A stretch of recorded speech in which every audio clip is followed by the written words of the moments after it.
Beyond bent. Janssen! And Blackburn Rovers are 18 minutes away from a Premiership return. As far as Stewart, just outside the penalty area, clips it central for David Dunn. David Dunn equalises. It just had to be. Dax corner and it goes. Glance towards goal, and Rovers have taken the lead. And Charlie Mulgrew has scored his 14th of the season.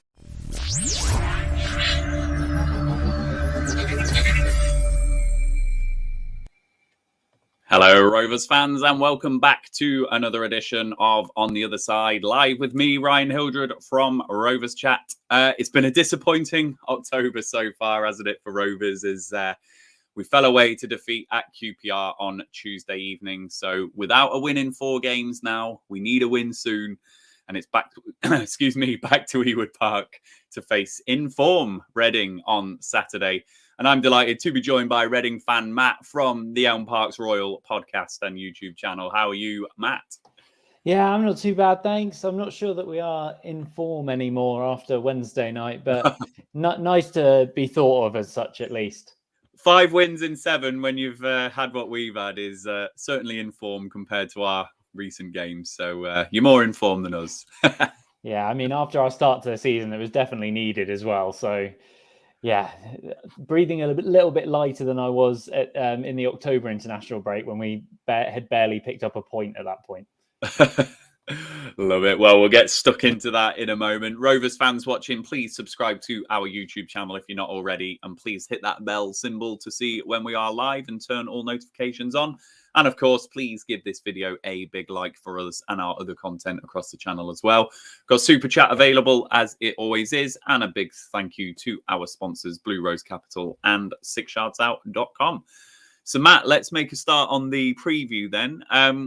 Rovers played Reading around about this time last season. And at that point, you were flying. You were top of the table. You scored after 9 seconds at Ewood Park and probably dreaming of an unlikely playoff push at that point. But obviously, you didn't make the playoffs. And this season, you are only 2 points outside. And you've made a fairly decent start, I think, a bit unnoticed. So how has it been so far this season? Yeah, I mean, we missed the chance to move into those playoffs last night. If we had won, we'd be 5th, I think, which is a bit of a disappointment, I guess. I'm not really sure. It's a strange time to be a Reading fan. That's all I can say. Like, we have an upcoming points deduction kind of looming over us, which is kind of tainted a lot of the start of the season anyway. We started the season dreadfully. Like, as I say, I can't really remember if we won before about October. We lost to Stoke. We lost in the last minute to Coventry. Lost to Bristol City at home with like some terrible set piece defending. And then it all kind of culminated in a 4-0 loss away at Huddersfield, which just was an absolutely dire day. And that was around transfer deadline day as well, when we ended up signing I can't remember if it was on transfer deadline day, but we ended up signing Danny Drinkwater, Scott Dan, Barbara Rahman from Chelsea as well, and brought in a couple of other guys that, not quite as household names, but Tom Day Bashiru from Watford and Halilovic as well, who was, the Croatian Messi at one point. And since then, it's sort of turned round. And as you say, 5 wins from 7. A lot of them not necessarily playing particularly well. We went and beat Fulham away, which is obviously an amazing result. But if they'd taken their chances, we would have lost by quite a few. And that's kind of been the story. Well, ever since Paunovic has come in, really, Reading take their chances and oppositions don't necessarily take theirs. And last night that didn't happen. And that's why Blackpool ended up beating us. Even though we scored with 2 of our 3 shots on target again or something. So, yeah, definitely a bit rosier. I don't think any Reading fan are expecting us to make the playoffs or anything this year because of that points deduction. But also, on the flip side, probably do have a squad capable of making it. I haven't even touched on the unreal amount of injuries that we currently have, which is also a bit of a blight. But, yeah, so that's the story of the season so far, I guess. Well, we'll come on to the points deduction in a moment. That was going to be one of my questions. But let's talk about this man, Paunovic. You've obviously referenced him there. Very much an unknown quantity last season, and obviously really impressed early on, and it looked like he was going to lead you into the playoffs. So you've had him for the full year now, and he's had a couple of transfer windows. So what is the overall view on the job that he's doing? Where are Reading fans? Yeah, I mean, when he came in, I think he came in as the manager with the worst MLS record in history, which obviously is not really what you want to hear. No. So that was interesting. He obviously, well, I say obviously to Reading fans at this point, he won the Under-20 World Cup with Serbia as well, which was a good achievement. It's been an odd one, I think. And this is where I was talking about on our podcast, the parallels with maybe how Blackburn fans feel about Tony Mowbray. But his in-game management's been called into question quite a lot. He leaves substitutions very late. So unless your name's George Puskas, a substitution won't be made until past 80 minutes most of the time. He tries to fit square pegs in round holes quite a lot. But to be fair to him, some of that is because of the paper-thin squad that we've got. And at the beginning of the season, we were conceding a lot of set-piece goals, which John O'Shea had left our backroom staff, and there was a lot of chat about whether he was the one that was responsible for that. And people weren't that impressed that our manager hadn't managed to sort something that feels relatively basic out. But as I say, then we go on this mad 5 wins from 7, and very similar to what we did at the start of last season as well, where we won 7 of 8 without losing. And it's just been very difficult to fully get a grip on how good he actually is, but equally he's doing more than a good enough job than we need at the minute. So yeah, it's a bit of a difficult question to answer in some ways, but he was in danger, I think, of the sack in October when we were 22nd in the league, but he's completely turned it around now. So especially again with that looming points deduction and transfer embargo that we've been in for 2 seasons, which part of your question was the transfer window as well. He hasn't really been able to bring in his own players, so he's still hamstrung by that. But yeah, he's not in danger of losing his job anymore. Quite the opposite. And as you say, the job's about to be made harder with a points deduction. So just for Rovers fans that might not be aware of what's going on, what is the charge and what's the likely outcome and when's it going to happen? Yeah, so we've just been spending money hand over fist pretty much. And unsurprisingly, that's come back to bite us a bit.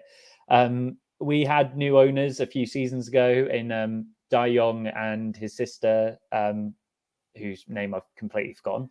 So I apologize to her because she's the one that lives around here and was part of the reason why they invested in the first place. But yeah, I think we've been losing 30 million a season, and you're only allowed to lose 30 million in total over 3 seasons. So effectively, we've just run out of time with the EFL.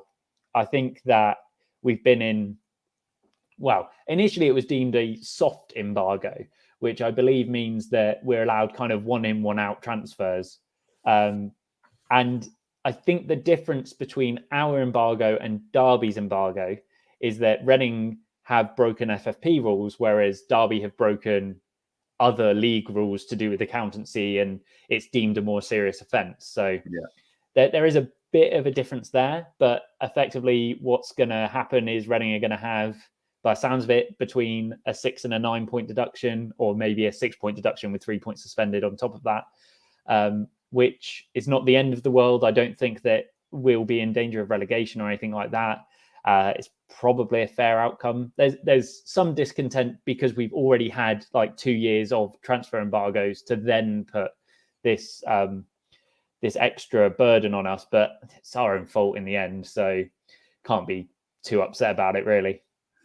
No, and it's one that Reading are obviously going to have to watch. You're going to have to keep a bit of a gap between you and the bottom 3, aren't you? If it is a 6 or 9 point deduction, we do know how this division can concertina. So one to watch for Paunovic. So let's move on to the football then, Matt. And I said it was a fairly decent start to the season, with you in 8th place. And I looked into the stats, as I always do on this show, just some really basic stats, just for each of the team. And for a team where you are, they're fairly standard stats for you, a lot of them kind of in that mid-table area. But I did pick out one interesting one. So you've got 20 goals this season, and that's the 7th best overall. But you've only averaging 9.6 shots per game, which is the 2nd worst. So that points to you being a fairly clinical side. So what is the attacking play? What's going on in those attacking areas to be so clinical?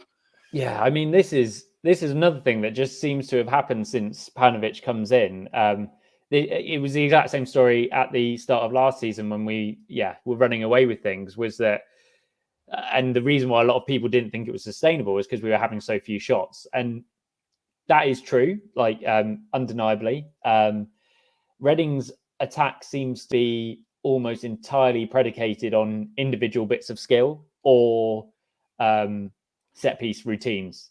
So a really good example of that is probably away at Fulham, where we kind of nicked the ball quite quickly and we countered fast, but Oviajaria scored one from the edge of the box, which was just a lovely placed finish, and one where he somehow, the ball comes over his shoulder and he controls it whilst holding off a man and then slots it coolly into the bottom corner. It's those kind of just individual bits of brilliant skill that I don't know how many other teams in the division could score goals like we do, because you've got Oviajaria, you've got John Swift, you've got Halilovic, you've got Lucas João when he's fit, who, despite being a big man, is unbelievable with his feet. Yeah. And it's just, you can't, and so we score those goals, but then because there's no regimented attack, we sometimes find it difficult to kind of consistently create chances. So I touched on the Blackpool game where we lost 3-2 last night, and even in that game, I think we had 4 shots or 3 shots on target, and 2 of them were goals. But you can't keep, even in that game, you can't keep. You need to attack to defend in some ways. I think that's our problem, is that we just end up inviting all the pressure onto us, and then, because we don't have a target man per se at the minute, we find it quite difficult to get out of our own box. And that's probably why shot counts are so low at the minute. The other thing is, because we score early on, sometimes we end up sitting back in games more than you would, normally. So it's definitely somewhere we need to improve. But we in games against QPR and the first half against Blackpool, we did kind of look like a more fluid attacking team, but still work to be done. Yeah, well, Rovers know all about throwing away a 2-goal lead. We've done it twice this season at home, so we share your pain in that regard. I'm just going to say hello to Bernardo. Greetings from Santiago, Chile. Hello, Bernardo. And hello to El Scotty as well. Thanks for coming back, mate. So just going back onto the attack then, Matt, one man who has started the season really well is John Swift, who is a key player for you, obviously, over the last few seasons. This season, 8 goals and 6 assists. That goals return in particular is definitely an elevated level. Longest serving player at your club. And I did see an article recently where he's just talking about what he's doing to kind of manage his diet a bit better, prevent those injuries that have plagued him a bit. So have you seen a different player this season? And if so, what is different about John Swift? Yeah, I mean, it's a bit difficult, because I think he was on course for quite a similar season. Well, nowhere, not quite this good, admittedly. Like, this start has been unprecedented even for John Swift. But 2 seasons ago now, we started the season off with, Reading have had so many managers at this point, but I think it was Jose Gomez, and he played Swift as quite an advanced midfielder, and he had 10 goals by January. And then Mark Bowen came in and switched him to the deepest midfielder. And then he didn't score again, and I'm not sure he even got an assist. So this kind of level has always been in John Swift. Yes, the niggly injuries have not helped. He was one of the crucial bits, getting us to a playoff final a few years ago as well. So I think he's the best player in the division, especially, well, when he plays well, he's the best player in the division. Sometimes that, everyone goes missing sometimes. But the crucial thing, I think, is that he is playing behind the striker, whereas in the last couple of seasons, he's been playing deeper than that. And that's where having Danny Drinkwater in the team, we don't need to have another deep lying midfielder when you've got someone who can pick passes like Danny Drinkwater. So, yeah, like the incomings have definitely also helped free up Swifty. Well, it's an area Rovers are going to have to watch because the last 2 games we've been exposed in that number 10 area just off the striker. So Callum O'Hare in the second half for Coventry absolutely bossed it for them at Ewood Park. And then Ilias Chair obviously got the winning goal the other night against QPR after doing so well to kind of block him out of the game. So, yeah, if John Swift is playing off the front man, we're going to have to watch that a little bit and lock that down. So could be an important game for someone like John Buck. Ask you about, Matt, is this man.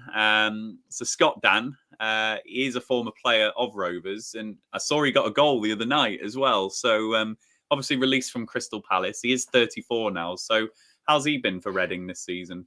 Yeah, so he is one that took a bit of time to get up to speed in terms of fitness. So he hasn't actually played that much yet, but he came in a couple of games back. I found it so funny, like the first time, like on his debut, he got brought on, I can't remember, like an hour into the game, but he got brought on at an attacking corner, which is exactly what you picture when you think of Scott Dan, is him heading home. And it's like, just goes to show that he's not here just to be a defensive kind of solid wall. He is also here to kind of get on the end of set pieces. I missed our game at the weekend because I was on holiday, but by all accounts, he was outstanding in that game. And he provided an unreal pass for John Swift, actually, for our only goal. And it's just another one where you can kind of see the Premier League quality in that ball. He got on the end of, they actually switched roles. John Swift assisted his header against Blackpool from a set piece, obviously. He wasn't just randomly in the box. But I think he still has a little bit to go because he got caught out a little bit when Blackpool were on the counter, but then so did the rest of our team in some respects. So, you know that there's going to be limitations when you bring in someone like Scott Dan, but hopefully we can play around those. Yeah, it's a shame for us with Scott Dan because, God, it must be 10 years ago now, which just shows how time flies. We must have signed him 10 years ago when we was in the Premier League. And he came very highly rated. And had we not been relegated that season, I've got no doubt that he might have gone on to bigger and better things. And, he was good for us and stuck around for half the season in the Championship, and then he was off to Palace. But, interesting to see how he's doing. I'll just quickly say hello to FM. Evening all, must win for sure. Or we could drop heavy. Yeah, it's a tough November, isn't it, FM? So, it is a must win for us. And then El Scotty, John Swift, brilliant player. I think he will cause us a lot of problems on Saturday. Yep, if we don't lock that position down, El Scotty could see a bit of the Callum O'Hare effect. That is for sure. So, Matt, then, before we came live, I asked you for your predicted 11, which I will just bring up now on the graphic. Here we go. Do you want to just talk us through that side? What formation do you play? Who's going to hurt Rovers? Who's in form? Just talk us through that a bit.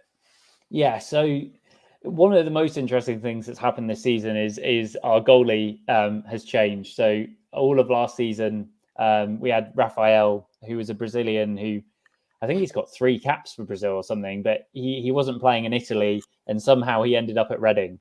And then after our QPR draw, which we lost a 2-goal lead in the final kind of 10 minutes, he apparently punched a whiteboard and injured himself. And now Luke Southwood's in the team and has done unbelievably.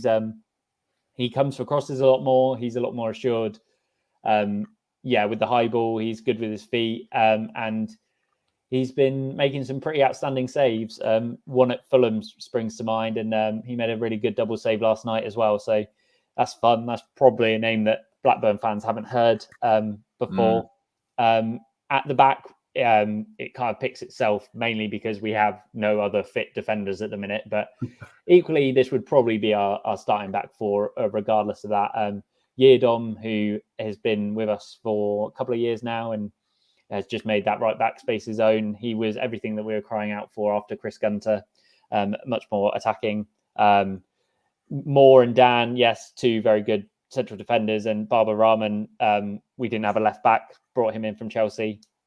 And then things get a bit more interesting because we kind of have two ways of playing that we could switch in the game, kind of as it says at the top, between a 4-1-4-1 and a 4-2-3-1. Either Danny Drinkwater sits as the only defender, defensive midfielder, and just sprays passes all about the place, or he sometimes has someone sitting next to him because his legs have kind of gone a little bit, or weren't really there, to be fair. I'm not sure if he's ever been, a lightning defensive midfielder, but so either Deli Bashiru or Josh Laurent will sit kind of beside him and make up for that and put in all the tackles that he kind of misses out on. It will probably be Josh Laurent if that happens, I imagine, because Deli Bashiru has been playing off the right for the last couple of games after Halilovic's injury and Junior Hoylett's injury and Jaku Meite's injury meant that we had no right wingers fit. And then we talked about Swift, we talked about Ajari a bit, and then George Puskas up top is the centre of much discussion on Reading Twitter. He is either, well, he was brought in for a frankly ridiculous amount of money. I think everyone agrees on that. 7 million, I think, and just has never really got the goal return that people wanted from him. And he's not. I don't think Reading really played to his strengths, but he also is probably running out or has already run out of time with the fan base. So it'll be interesting. As I said, Veljko Paunovic, it feels like he feels the same way because he does get brought off a lot more than other players. So there might be a switch there. We might play Femi Aziz up top, who has just come back from injury, but is more of a right winger, or a slightly left field one. People on Twitter really like Jamari Clark because he's scoring a lot of goals for the under-23s, but I don't think he's ready for senior football yet. So, yeah, that's the 11 that are basically fit, and therefore the 11 that will play more than likely, but also means that they're probably, whereas I know that you guys have a bit more fresh legs after rotation, we just don't have that option. It's funny, when we were chatting earlier and you were saying about parallels between the club, Puskas is just another one, isn't it? We signed Brereton for a high fee from Nottingham Forest Young, probably off the back of some good performances at under 21 level and stuff. And Puskas, I think, obviously moved basically on the back of those goals against England, didn't he, in that tournament? So more parallels there. And you've given us a good life lesson as well. Don't punch whiteboards, folks. Or you'll lose his place in the side. And totally forgot that you had Junior Hoylett. So, forgot that about him. And shame he's injured, but hey-ho. If there are areas of weakness, Matt, where can we hurt you? Yeah, that's a difficult one. I think Reading, more than anything, like to shoot themselves in the foot. I'm not sure there's one area in particular that we're particularly bad in now. I mean, early on in the season, set pieces were a real just problem area. We were conceding a set piece goal a game, if not more, but we seem to have sorted that. And especially with Scott Dan coming in, you would hope that that's no longer really going to be an issue. But as I kind of said, it's more the manner that we play in and the way that we don't necessarily, especially in second halves, we end up sitting back a lot and absorbing a lot of pressure. And sometimes that's okay. And sometimes that does end up working for us. But other times you get, deflections, or they just, the opposition find a way through, and not just that they score, but because they've been on top for quite a long time, it buoys everyone up. And that's effectively what happened in the Blackpool game last night. Was just they got one and they didn't look like they were always going to get two, and they ended up getting three as well. So yeah, it's a difficult one. Like Liam Moore has come in for some criticism, which I think is a bit unwarranted.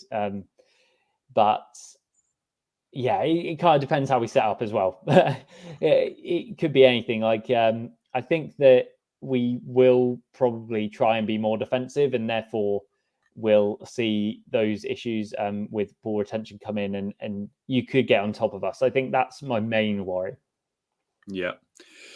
Interesting. So, yeah, let's see how Rovers do. If you are sitting back in the second half, if we are shooting into that Blackburn end and sucking the ball into the net, hopefully we can just exploit that a little bit. It's going to be nervy, I think. So let's move on to our score predictions, Matt. As Rovers fans know, it's always the part of the show where I put you and me on the spot and we will go live with our score prediction. Rovers fans in the comments, please do get your score predictions for the game in as well. Let us know how you think it's going to go as well. For me, as FM work put in as well, this is an important game. Derby away next. We don't have a good record at Pride Park necessarily. And then a tough November. So off the back of those no wins in 4 games, this has just got the air of an important game for me. Rovers against Reading on Saturday. So we'll see. So Matt, I'm going to go with you first. What is your score prediction for the game? Yeah, well, I think it's gonna. I'll stick with what I said on my podcast. I won't. My podcast, our podcast. I don't run it myself, but I'll stick with what I've said there, and I'll go for a 2-0 Reading win. I think that we, as I've said, we do have the capability to hurt teams, and the capability on our day to keep them out. And I think that Paunovic will really be focusing on that defensive side. Even though there's not a lot of space between days, that's where he'll really be drilling home. So hopefully keep a clean sheet, maybe nick a couple of goals. And yeah, it'd be a nicer trip back from Ewood Park for those that are actually travelling. My prediction is 2-1 Rovers. And I say that for a couple of reasons. Mowbray has taken pelters for the approach to the QPR game.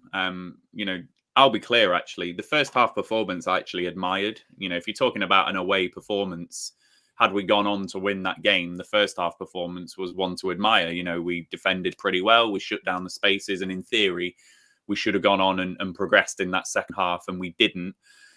You're a side that, obviously, as I said earlier, you don't like to have many shots on goal. At times, you do sit back. So we've got to go on the front foot. And we've got to go and try and hurt you. And I think we will. I think with the likes of Dolan coming back, Buckley coming back, Rothwell, who should start the game, Gallagher, and hopefully a 4-3-3 formation. These are all just pointing to me for things that we're going to do in that game. And Mowbray's just got no alternative. We cannot do what we did against QPR with those stats for Reading and the lack of shots you have. We've just got to trust our ability that, we can handle this game. So I'm going to say 2-1 Rovers. I do think the players will be up for it. And I do think Mowbray is going to set us up. But it'll be nervy. It will be nervy. And if Reading do take the lead, I worry about the atmosphere. And if I was Paunovic, that is what I'd be setting Reading up to do on Saturday. Try and hurt Rovers early on and really cause us some concern, because I do think it could just snowball into something if we're not careful. But I'm going to be positive. The players will be positive. I'm saying 2-1 Rovers. So there we go. Right. What score predictions have we had? I think FM was first. I'm going a lucky 2-1 win for us. We need to win or pressure turns back on. Absolutely, FM. Pressure is well and truly on. And with that November, as I say, it'll be difficult if we don't win this game. Kevin, here we go. 3-1, be an edgy game, but think we'll sneak it. All depending who we have available. Otherwise, could be the other way around. And yeah, the availability-wise, Kevin, Pickering is definitely out. And I think Lewis Travis will probably be out as well. I've not heard any news yet. So, Pickering being out, it's probably going to be Edun at left back. So it's vital that we get that midfield area right, because I thought losing Edun on Tuesday from the midfield area is the start of all of our problems, and obviously Travis as well. So we need Buckley, we need Rothwell, and we need someone else decent, ideally Travis in that centre mid. But we'll see. El Scotty, what we got here? 1-0 Rovers, must bounce back. Diaz double if we play for at the back. And you meant 2-1 Rovers, I mean.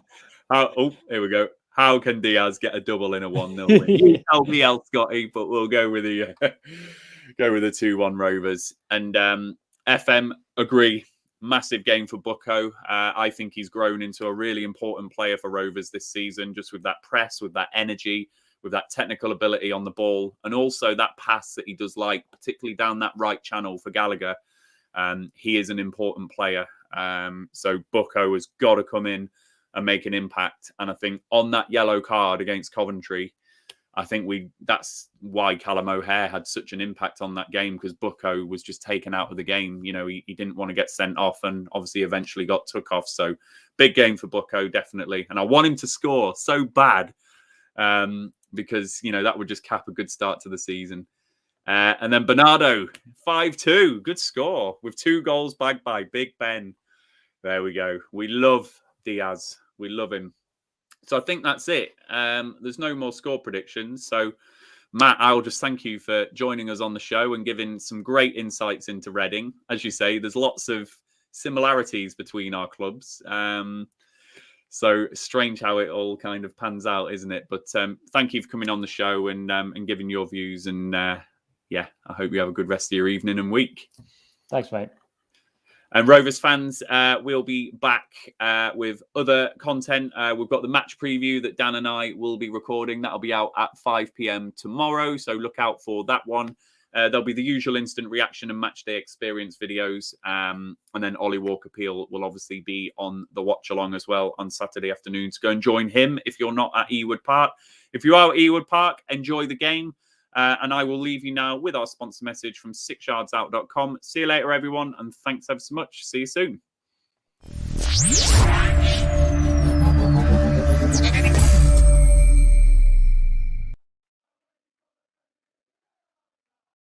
The Rovers Chat YouTube channel is proudly sponsored by 6yardsout.com. They've got retro football from every era with mugs, phone cases and much more.